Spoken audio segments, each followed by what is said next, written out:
Welcome to cooking it simple. ഞാൻ Jessy. ഇന്നും റമദാൻ സ്പെഷ്യലായിട്ട് ഒരു ഈസി സ്നാക്ക് റെസിപ്പി ആയിട്ടാണ് എത്തിയിട്ടുള്ളത്. നമ്മളെല്ലാവരുടെയും വീട്ടിൽ റമദാൻ ആയിക്കഴിഞ്ഞ് എപ്പോഴും ഉണ്ടാകുന്നൊരു സംഭവമാണ് ഈ ബ്രെഡിൻ്റെ ഒക്കെ അരികു വശം. അപ്പോൾ ഇത് എന്താ ചെയ്യേണ്ടതെന്ന് ആലോചിച്ചിരിക്കുന്നവർക്ക് എളുപ്പത്തിലുള്ള ഒരു സ്നാക്കിൻ്റെ റെസിപ്പി ആയിട്ടാണ് ഇന്ന് എത്തിയിട്ടുള്ളത്. ഇതിപ്പം ആ ഒരു ബ്രെഡിൻ്റെ അരികു വെച്ചിട്ടുണ്ടാക്കിയ സ്നാക്കാണെന്ന് പറഞ്ഞാൽ നിങ്ങൾ വിശ്വസിക്കുമോ? സാധാരണ നമ്മൾ ബ്രെഡിൻ്റെ അറ്റം ഒക്കെ ഉണ്ടെങ്കിൽ നമ്മളത് പൊടിച്ചിട്ട് ബ്രെഡ് ക്രംസ് ആയിട്ട് യൂസ് ചെയ്യുക. അപ്പോൾ ഇത്തവണ അങ്ങനെ ചെയ്യാതെ ഈ ഒരു സ്നാക്ക് റെസിപ്പി ചെയ്ത് നോക്കുക. അപ്പോൾ പിന്നെ ഇടയ്ക്കിടയ്ക്ക് നിങ്ങളിത് ഉണ്ടാക്കും. അപ്പോൾ ഇതെങ്ങനെയാണ് ഉണ്ടാക്കുക നമുക്ക് നോക്കാം. വീഡിയോ ഇഷ്ടപ്പെട്ടു കഴിഞ്ഞാൽ തീർച്ചയായിട്ടും ചാനലൊന്ന് സബ്സ്ക്രൈബ് ചെയ്യുക കേട്ടോ. ആദ്യം തന്നെ ഞാൻ എൻ്റെ കയ്യിലുണ്ടായിരുന്ന കുറച്ച് ബ്രെഡിൻ്റെ അരികുവശങ്ങളൊക്കെ എടുത്തിട്ടുണ്ട്. എന്നിട്ട് അത് ചെറിയ ചെറിയ പീസാക്കിയിട്ട് ഇതുപോലെ മുറിച്ചിട്ടിടുന്നുണ്ട്. ഞാനിപ്പം 5 ബ്രെഡിൻ്റെ അരികുവശമാണ് എടുത്തിട്ടുള്ളത്. ഇനി ഇതില്ലാത്തവർക്ക് മുഴുവൻ ബ്രെഡ് ഉപയോഗിച്ചിട്ട് ഇത് ചെയ്യാം. അപ്പോൾ 5 എണ്ണം ഒന്നും എടുക്കേണ്ട, ഒരു 3 എണ്ണമൊക്കെ എടുത്താൽ മതിയാവും. അപ്പോൾ അതാ ബ്രെഡിൻ്റെ പീസൊക്കെ ഇതുപോലെ ചെറിയ ചെറിയ കഷ്ണങ്ങളാക്കി എടുത്തിട്ടുണ്ട്.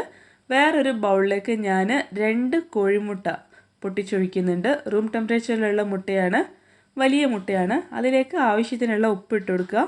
എരിവിനായിട്ട് കുറച്ച് ചതച്ച വറ്റൽമുളക് ഇട്ട് കൊടുക്കുക. എന്നിട്ട് ഇത് നന്നായിട്ട് നമുക്കൊന്ന് മിക്സ് ചെയ്തിട്ടെടുക്കാം. നന്നായിട്ട് മിക്സ് ആയി കഴിഞ്ഞാൽ നമ്മൾ നേരത്തെ മുറിച്ച് വെച്ചിട്ടുള്ള ബ്രെഡിൻ്റെ ആ ഒരു അരികു വശമില്ലേ, അത് ഇതിലേക്ക് ഇട്ട് കൊടുക്കുക. അതും കൂടെ ചേർത്തിട്ട് നന്നായിട്ട് ഇതൊന്ന് മിക്സ് ആക്കിയിട്ട് എടുക്കുക. ഇത് മിക്സ് ആയി കഴിഞ്ഞാൽ നമുക്കിതിലേക്ക് കുറച്ച് പാൽ ഒഴിച്ചു കൊടുക്കണം. ആദ്യം കുറച്ച് പാൽ ഇതിലേക്ക് ഒഴിക്കുക. എന്നിട്ട് ഇത് നന്നായിട്ടൊന്ന് മിക്സ് ചെയ്യുക. അതിനുശേഷം പോരാൻ തോന്നുകയാണെന്നുണ്ടെങ്കിൽ കുറച്ചും കൂടി പാൽ ഒഴിച്ചു കൊടുക്കുക. നമ്മളിതിൽ ഇട്ടിട്ടുള്ള ആ ഒരു ബ്രെഡിൻ്റെ പീസസൊക്കെ നന്നായിട്ട് സോക്കാവുന്ന രീതിയിൽ വേണം പാലൊഴിക്കാനായിട്ട്. ഇത് ഡ്രൈ ആയിട്ട് കിടക്കരുത്. ഡ്രൈ ആവാതെ നല്ല വെറ്റാവുന്ന രീതിയിൽ നിങ്ങൾ പാലൊഴിച്ചിട്ട് ഇത് മിക്സ് ആക്കിയിട്ട് എടുക്കുക. അപ്പോൾ അതിന് എത്ര പാൽ ആവശ്യമുണ്ടോ അത്രയും നിങ്ങൾ ഒഴിച്ചു കൊടുക്കുക.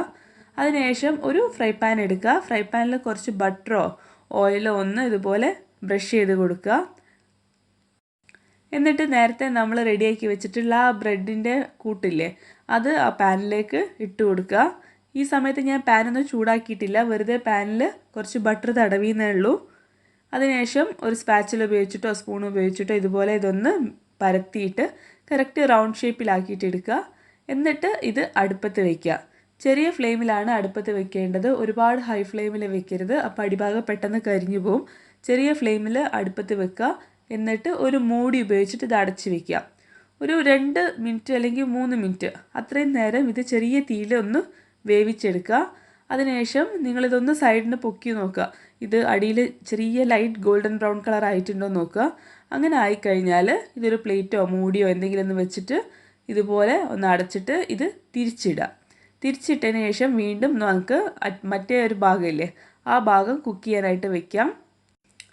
ആ ഭാഗം കുക്ക് ചെയ്യുന്ന സമയത്ത് ഞാൻ ഓൾറെഡി കുക്കായിട്ടുള്ള ഭാഗത്തിൻ്റെ മേലെ കുറച്ച് പിസ്സ സോസ് തേച്ച് കൊടുക്കുന്നുണ്ട്. പിസ്സ സോസ് കയ്യിലില്ലാത്തവർക്ക് കെച്ചപ്പും തേച്ച് കൊടുക്കാം. അതിനുശേഷം ഞാൻ ഇതിൻ്റെ മേലെ കുറച്ച് മൊസറെല്ല ചീസ് ഇട്ട് കൊടുക്കുന്നുണ്ട്. നമ്മൾ ചീസ് ഉപയോഗിച്ചിട്ടാണ് ഈ ഒരു സ്നാക്ക് ചെയ്യുന്നത്. അപ്പോൾ ആവശ്യത്തിനുള്ള മൊസറെല്ല ചീസ് ഇട്ട് കൊടുക്കുക. നടുഭാഗത്തായിട്ടാണ് ഇട്ട് കൊടുക്കുന്നത്. അതിനുശേഷം നിങ്ങൾക്ക് ഇത് ഡെക്കറേറ്റ് ചെയ്യാൻ കുറച്ച് മല്ലിയിലയോ അതല്ല നിങ്ങൾക്ക് വേറെ എന്തെങ്കിലും സംഭവങ്ങൾ ഇതിൻ്റെ മേലെ ആഡ് ചെയ്യണം, ടോപ്പിങ്സ് ആയിട്ട് വെജിറ്റബിൾസോ ചിക്കനോ എന്തെങ്കിലും ആഡ് ചെയ്യണമെന്നുണ്ടെങ്കിൽ നിങ്ങൾക്ക് അതൊക്കെ ആഡ് ചെയ്ത് കൊടുക്കുക. സാധാരണ നമ്മൾ പിസ്സയിൽ എന്തൊക്കെ ചെയ്യുന്നുണ്ട് അതൊക്കെ ചെയ്ത് കൊടുക്കുക.